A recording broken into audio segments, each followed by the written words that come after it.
the story that we thought we were going to tell in the beginning is not the story we ended up telling.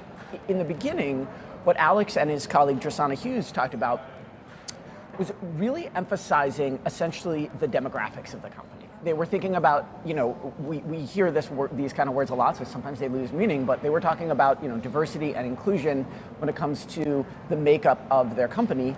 And that what ended up happening as time went on is that they decided not to call themselves anti-racist once they read Kendi's book together, and instead they wanted to focus instead on inclusion when it comes to customers, which is really, I think, the business model that they have now that they're really about to launch in a few months. Some of the things that are in the story really point to a lot of what we've been talking about, those pledges that have been thrown out there since the murder of George Floyd. Jordan, can you kind of speak to why there needed to be a recreation of a bank in the first place? Why these pledges may not change the systemic problem itself?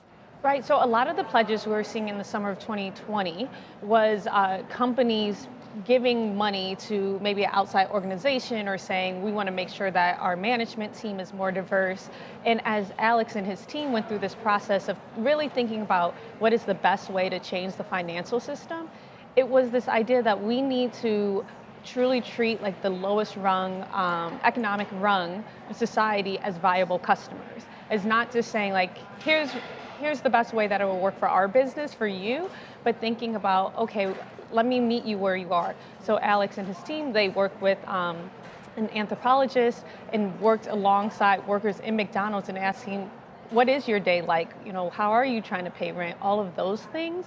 And that was, to Max and I, a different approach, a really holistic one of not just saying, well, these are the suite of products that banks usually offer, but let us try to make sure we're catering to folks who have been left out and really understanding why they're left out, not just seeing them as a problem or trying to get the most amount of money out of them.